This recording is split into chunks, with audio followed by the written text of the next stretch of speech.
We're going to talk about the Battle of Atlanta that's coming up June 19th and 20th this weekend. It's going to be a studded event. You'll have a bunch of fighters that's going to come from all over the country. I hear Proper's coming out, All Stars, Next Level is going to be there, Executive Edge, Unity, Impacts. So Paul Mitchell, you're going to have a lot of A-listers at this event, which is going to be hosting the $3,000 cash prize for teams. That's the main highlight of the event. So Kodaq. Well, like the Battle of Atlanta is a great, long-lasting event, and it's been going on for years and years and years. Now, mind you, the Battle of Atlanta has had some of the greatest fighters ever fighting. I agree. Like Joe Louis. Oh, no doubt. Like Chuck Norris.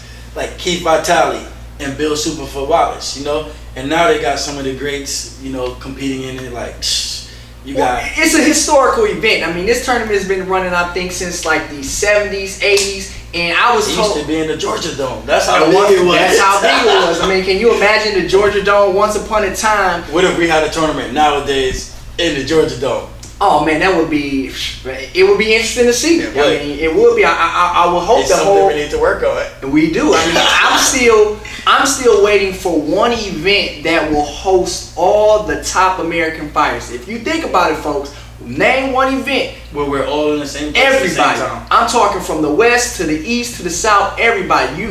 We have not accomplished that as a martial arts community here in America yet. That's definitely true. And did you notice that the Battle of Atlanta changed a few things that they were doing? Like last year they had the Extreme Warrior, and this year they're not. This year they're doing more and giving more of a prize to teams. Well, they highlight the teams this year. The teams. So what do you think about that?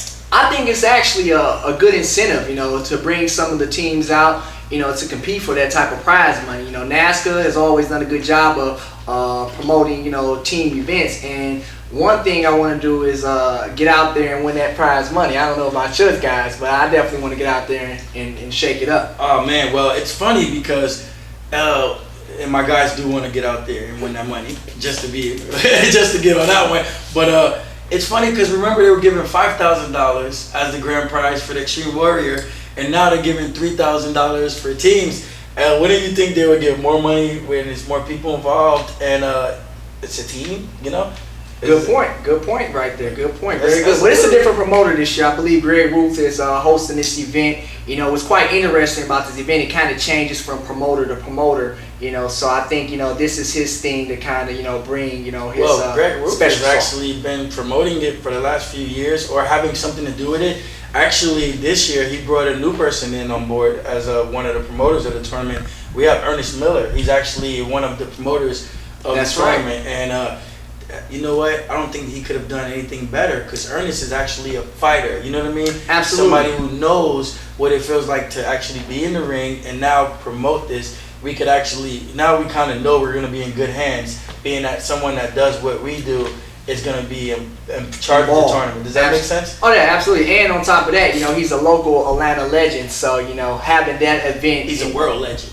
That's correct. The Cat is a world legend. World-renowned legend, yes. The Cat Miller. So yeah, having him on board does help promote the event as well.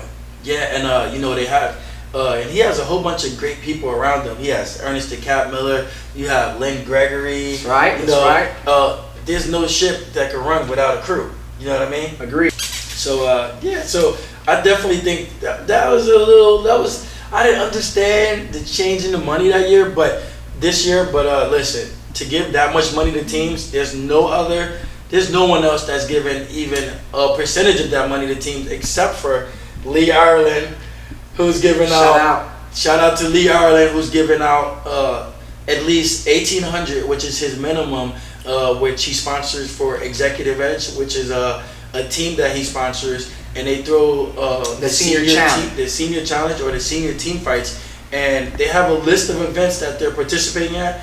But the least amount of money he gives out for a 3-man team is $1,800. Now, mind you, most fighters fight all year long, and the most that they can win fighting in alongside a 3-man team is $1,000. And that's at some events. Sometimes it's 6. You know. This is true. A few events might try to give you 3. But this is, man, these guys are doing something great for the sport, and I think other promoters should take notice. You have Greg Ruth, partnering up or using with Lee Ireland has started, and they're going to be giving $2,100 this weekend at the Battle of Atlanta.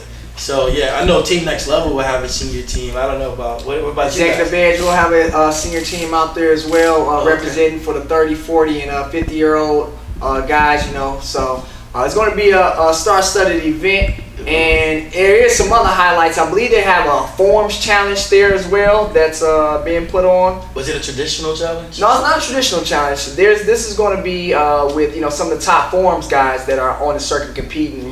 That's out there. So that's going to be entertaining as well. That would be amazing, because aren't these like some of the kids that's in all the movies and doing everybody's absolutely, stunts? yeah. These are some of the kids videos. who get picked. Yes. And America's Got Talent and stuff. Yes.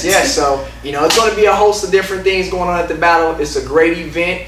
I definitely applaud the promoters for still keeping the legacy alive. I wish we could go back to having 2 rings for one weight class, but that's a little bit far. What do you mean? They used to have 2 rings for one weight class? Yeah, a lot of fighters from back in the era had explained that the event used to take up 2 rings for one weight class. Oh yeah, I witnessed that. It used to be so many people. Like for example, if you fought super light, You witnessed that? You was old enough to I witness that? did, because I used to. Well, Get one out. of my brothers a legend. I used to This is travel. true. I used to travel with Jesse Ray, and I used to be watching. And I wasn't able to compete at the time, but I would be right there watching. I knew all the stars, and I used to secretly stalk Tony Young's ring because he was my favorite fighter, and I was scared to talk to him, so I just used to go and watch.